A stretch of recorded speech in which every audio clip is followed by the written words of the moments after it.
Golgi इकाई के कार्य। क्या क्या कार्य है गोल्जी इकाई के? ठीक है, तो सबसे पहला काम क्या है?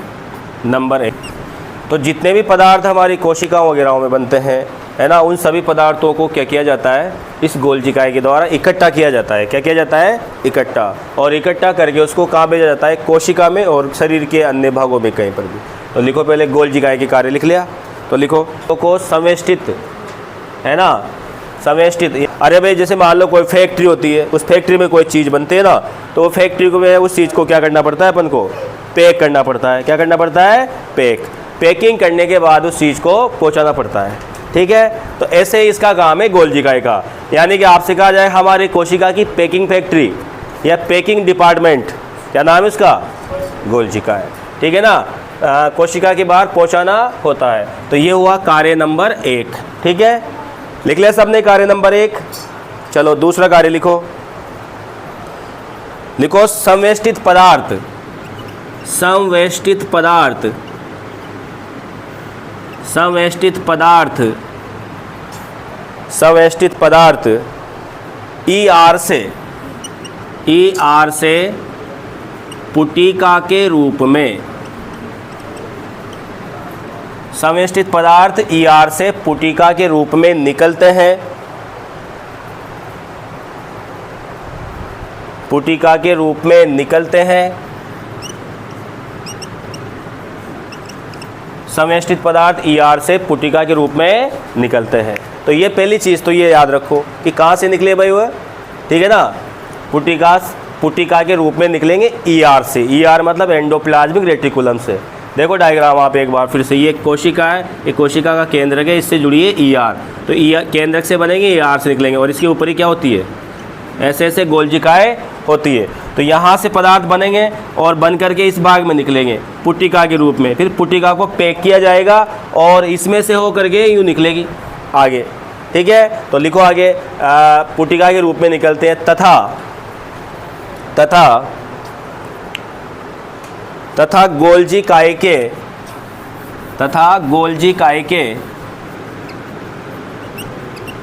इकाई के उत्तल सिरे से प्रवेश करके,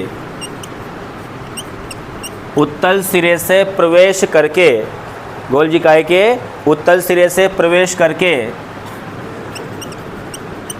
अवतल सिरे से निकलते हैं।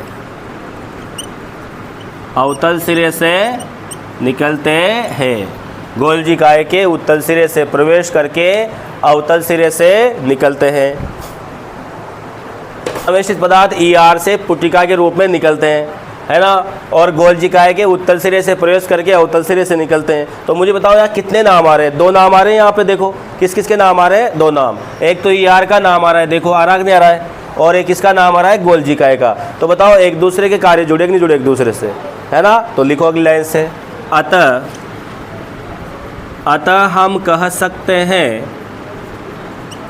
हम कह सकते हैं कि गोल्जी इकाई व ER के कार्य, गोल्जी इकाई ER के कार्य एक दूसरे से जुड़े हैं। अतः हम कह सकते हैं कि गोल्जी इकाई व ER के कार्य एक दूसरे से जुड़े हैं, एक दूसरे से जुड़े हैं। ठीक है, एक दूसरे से जुड़े हैं। अब आप बताइए ER में ऐसा क्या है? बताओ भाई, बताओ ER में ऐसा क्या है कि जो यहाँ पे प्रोटीन बनता हो भाई, है ना? तो एक चीज़ और याद रखना कि ER में प्रोटीन, ER के द्वारा, सुनो, द्वारा तो क्या बन रही है? प्रोटीन बन रही है। किस पे बन रही है? ER पे। और किस में से निकल रही है? गोल्जी। और जो खाली पुटिका है उनका क्या नाम है? रसदान या रिक्तिका? बताओ, चारों के काम जुड़ रहे। अरे खाली थैलियाँ तो क्या हो जाएगी? रिक्तिका। ठीक है, और राइबोसोम क्या बना रहे हैं? प्रोटीन। ठीक है, तो उन थैलियों में क्या बननी है? प्रोटीन। तो प्रोटीन किस में से निकल रही है? ER से। पहले किस में निकल रही है? ER से। ER से बन गई, निकल गई, और फिर किस में से होकर निकलेगी? गोल्जी इकाई में से। उत्तल सिरे में एंट्री करेगी और कौन से सिरे से निकल जाएगी?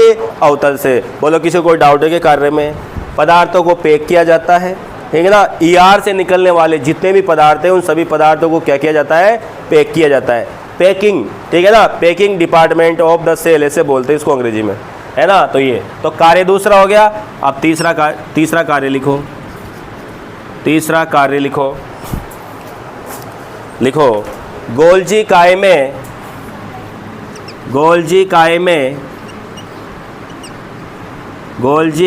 में ग्लाइकोप्रोटीन लिखो बेटा।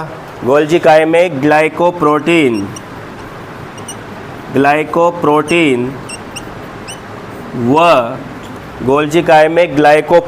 व ग्लाइकोलिपिड का निर्माण होता है। ग्लाइकोलिपिड का निर्माण होता है। ग्लाइकोप्रोटीन व ग्लाइकोलिपिड का निर्माण होता है। ग्लाइकोप्रोटीन व ग्लाइकोलिपिड का निर्माण होता है। तो ये गोल्जी काय से है। ठीक है जी, चलो आगे बढ़ो। नंबर 4, गोल्जी काय के द्वारा शुक्राणु के शीर्ष, गोल्जी काय के द्वारा शुक्राणु के शीर्ष एक्रोसोम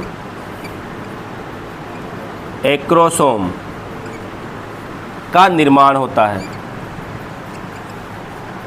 गोल्जी काय के द्वारा शुक्राणु के शीर्ष एक्रोसोम का निर्माण होता है। एक्रोसोम का निर्माण होता है।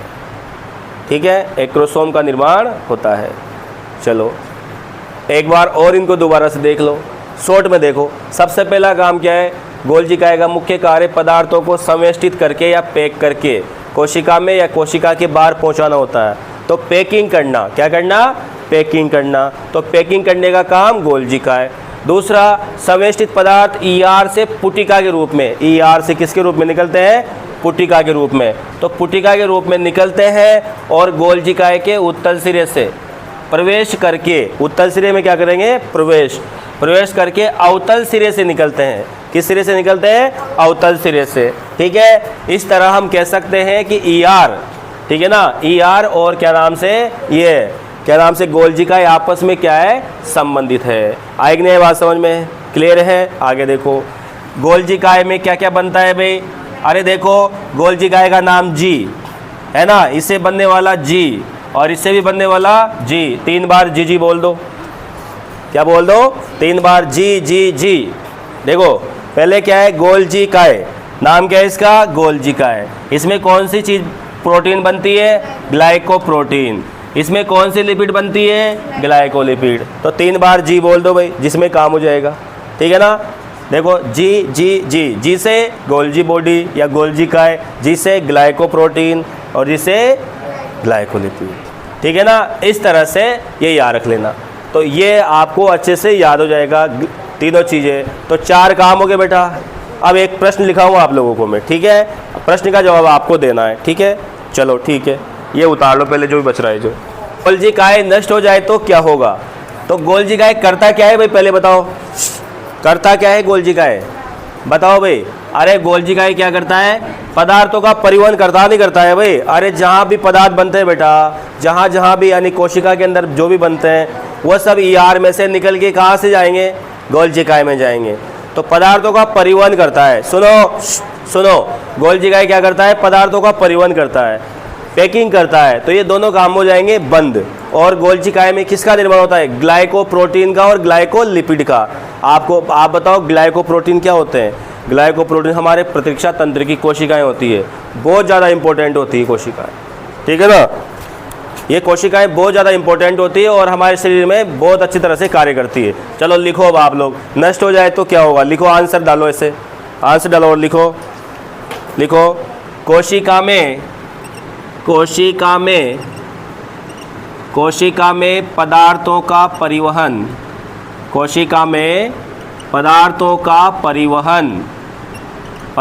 रुक जाएगा।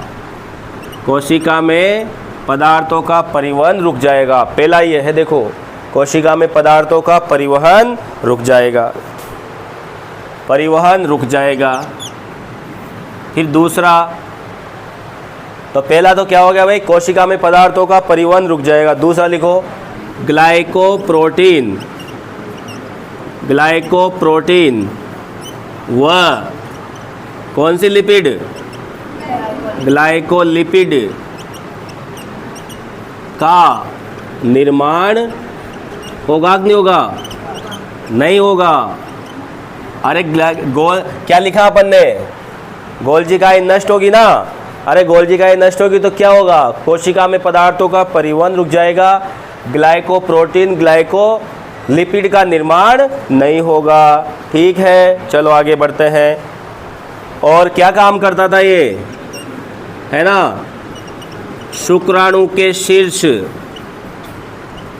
शुक्राणु के शीर्ष एक्रोसोम, और ये शुक्राणु के शीर्ष एक्रोसोम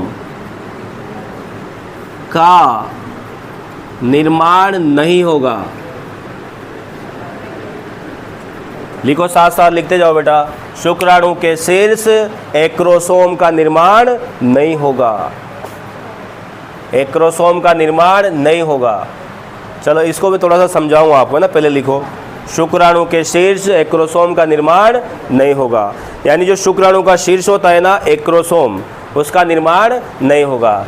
अब यहाँ पे मैं आपको बता रहा हूँ कि मान लीजिए संरचनाएं, यहाँ पर ध्यान देना इधर सभी बच्चे, ये यहाँ पर अंडाणु है इस तरह से, ठीक है, ये अंडाणु है, ठीक है, और अंडाणु, और यहाँ पर क्या होता है, शुक्राणु का जो शीर्ष होता है, शुक्राणु का जो शीर्ष होता है ना, ये भाग, ये शीर्ष भाग, ठीक है ना, ये शीर्ष भाग एक्रोसोम कहलाता है। क्या कहलाता है, एक्रोसोम। शुक्राणु का शीर्ष भाग क्या कहलाता है, एक्रोसोम। अब एक्रोसोम में क्या होता है, कई सारे एंजाइम भरे होते हैं बेटा, क्या होते हैं, कई सारे एंजाइम। उन एंजाइम का नाम है जैसे कि एक्रोसिन, क्या नाम है, एक्रोसिन। तो ध्यान देना, अगर गोल्जिकाई नहीं रहेगा तो क्या ये एक्रोसोम बनेगा, क्या नहीं बनेगा। एक्रोसोम नहीं होगा तो क्या ये शुक्राणु अंडाणु में प्रवेश कर पाएगा, क्या नहीं कर पाएगा। जब ये नहीं कर पाएगा तो नर युग्मक और ये है मादा युग्मक, दोनों के मिलने से कौन सी प्रक्रिया होती है, निषेचन। याद है ना आप लोगों को, अरे नर युग्मक और मादा युग्मक दोनों का संलयन क्या कहलाता है, निषेचन कहलाता है। क्या कहलाता है, निषेचन। तो निषेचन होगा क्या, बताओ। जब निषेचन ही नहीं होगा तो ये संसार होगा, क्या नहीं होगा, ठीक है ना। तो गोल्जिकाई का कितना महत्व आप समझ गए होंगे कि गोल्जिकाई नहीं है तो किसी भी प्रकार के जीव में, मनुष्य की नहीं बोल रहा मैं, किसी भी प्रकार के जीव में इस तरह से एक्रोसोम नहीं बनेगा। एक्रोसोम नहीं बनेगा तो शुक्राणु अंडे में प्रवेश नहीं करेगा। शुक्राणु अंडे में प्रवेश नहीं करेगा तो निषेचन की क्रिया नहीं होगी। निषेचन की क्रिया नहीं होगी तो फिर ये संसार क्या हो जाएगा, खत्म, ठीक है ना। तो संसार में जनसंख्या आगे नहीं बढ़ेगी। तो बात समझ गए ना अब तो आप लोग, है ना। तो शुक्राणु के शीर्ष एक्रोसोम का निर्माण नहीं होगा, इसके बाद भी लिखो, निर्माण नहीं होगा, जिससे निषेचन क्रिया नहीं होगी, जिससे निषेचन क्रिया नहीं होगी, जिससे निषेचन क्रिया नहीं होगी, जिससे निषेचन क्रिया नहीं होगी। समझ गए, निषेचन क्रिया नहीं होगी, निषेचन क्रिया नहीं होगी, ठीक है। समझ गए सभी, निषेचन क्रिया नहीं होगी। चलो अब एक नोट भी लगा लो, एक नोट लगा लो। गोल्जिकाई को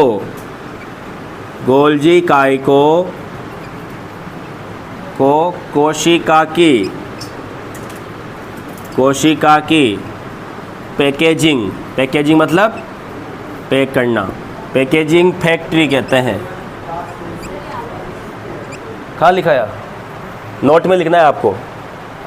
गोल्जिकाई को कोशिका की पैकेजिंग फैक्ट्री कहते हैं, पैकेजिंग फैक्ट्री कहते हैं। तो लिखो, पहले ऐसा करो, लिखो, चलो, लाइसोसोम की खोज, ऐसे लिखो, लाइसोसोम की खोज डी डवे ने की, लाइसोसोम की खोज डी डवे ने की। एक और डीडी था भाई, वो डेडी था, डेनिलो डॉसन, डेडो है ना, पहला मॉडल दिया था सैंडविच मॉडल, डेडो ने सैंडविच खिलाया है ना, याद है ना, अभी भी एक नहीं है। इकाई कला मॉडल है ना, सैंडविच मॉडल, तरल किरमीर नमूना, अरे तरल किरमीर कौन था, सिंगर निकोलसन का था, है ना, ऐसे याद रखना, थोड़ा पीछे वाला, मैं बीच बीच में याद करा देता हूँ नामों को ताकि तुम्हें वापस याद आ जाए। चलो लाइसोसोम, ठीक है, आगे लिखो, लिख ले सबने, आगे लिखो, लाइसोसोम को लयन काय, ऐसे लिखो, लाइसोसोम को लयन काय भी कहते हैं, लाइसोसोम को लयन काय भी कहते हैं, लाइसोसोम को लयन काय भी कहते हैं, लयन काय भी कहते हैं। फिर आगे लिखो, लाइसोसोम का निर्माण, लाइसोसोम का निर्माण, लाइसोसोम का निर्माण गोल्जी काय से, लाइसोसोम का निर्माण गोल्जी काय से होता है, लाइसोसोम का निर्माण गोल्जी काय से होता है, गोल्जी काय से होता है, लाइसोसोम का निर्माण गोल्जी काय से होता है। ठीक है, आगे लिखना, इसमें कई सारे, इसमें कई सारे जल अपघटनी, इसमें कई सारे जल अपघटनी एंजाइम पाए जाते हैं, कई सारे जल अपघटनी एंजाइम पाए जाते हैं, जैसे कई सारे जल अपघटनी एंजाइम पाए जाते हैं, जैसे, अब नाम लिखो, ये पांचों नाम लिखो, hydrolases, amylase, lipase, proteases, carbohydrates, लिखो नाम सारे, लिख ले भाई, hydrolases, amylase, lipase, proteases, carbohydrates. ठीक है, चलो लिखो, एक बार लिखो कि लाइसोसोम को, रुको रुको, लाइसोसोम, लाइसोसोम तो लिखो, लिखो लाइसोसोम, लाइसोसोम के सभी एंजाइम, लाइसोसोम के सभी एंजाइम, लाइसोसोम के सभी एंजाइम, लाइसोसोम के सभी एंजाइम अम्लीय माध्यम में, अम्लीय माध्यम में, कौन से माध्यम में, अम्लीय माध्यम में, लाइसोसोम के सभी एंजाइम अम्लीय माध्यम में क्रियाशील रहते हैं, लिखो, अम्लीय माध्यम में क्रियाशील रहते हैं, लाइसोसोम के सभी एंजाइम अम्लीय माध्यम में क्रियाशील रहते हैं, तथा प्रोटीन वसा, तथा प्रोटीन वसा, प्रोटीन वसा, क्या क्या, प्रोटीन वसा, कार्बोहाइड्रेट, प्रोटीन वसा, कार्बोहाइड्रेट, प्रोटीन वसा, कार्बोहाइड्रेट व न्यूक्लिक अम्ल, न्यूक्लिक अम्ल का पाचन करते हैं, प्रोटीन वसा, कार्बोहाइड्रेट व न्यूक्लिक अम्ल का पाचन करते हैं, न्यूक्लिक अम्ल का पाचन करते हैं, न्यूक्लिक अम्ल का पाचन करते हैं। चलो बेटा ध्यान देना इधर सभी, मैंने 3 नाम लिखे, कार्बोहाइड्रेट लिखा, प्रोटीन लिखा, वसा लिखा और न्यूक्लिक अम्ल लिखा। तो आपको ये तो पता होगा कि कार्बोहाइड्रेट का पाचन यानी कि शर्करा, शर्करा का पाचन किससे किया जाता है भाई, एमाइलेज से वगैरह से किया जाता है। ठीक है, प्रोटीन का पाचन प्रोटीएज से किया जाता है और वो ट्रिप्सिन व्यूसिन जो होते हैं उनसे किया जाता है। और न्यूक्लिक अम्ल का पाचन किसके द्वारा किया जाएगा? बोलो, न्यूक्लिक अम्ल का पाचन किस चीज़ से किया जाता है? इससे याद करो, न्यूक्लिएज लगा दो, इसके भी क्या लगा दो? ए लिखो। लाइसोसोम को, अरे एक लाइन बच रही है, लाइसोसोम को कोशिका की, लाइसोसोम को कोशिका की आत्मघाती थैली कहते हैं। लाइसोसोम को कोशिका की आत्मघाती थैली कहते हैं क्योंकि लाइसोसोम को कोशिका की आत्मघाती थैली कहते हैं क्योंकि कभी कभी लाइसोसोम कोशिका के अंदर ही, लाइसोसोम कोशिका के अंदर ही फट जाते हैं। लाइसोसोम कोशिका के अंदर ही फट जाते हैं, जिससे कोशिका के अंदर ही फट जाते हैं, जिससे कोशिका की मृत्यु हो जाती है। कोशिका के अंदर ही फट जाते हैं, जिससे कोशिका की मृत्यु हो जाती है। कोशिका की मृत्यु हो जाती है। चल ठीक है।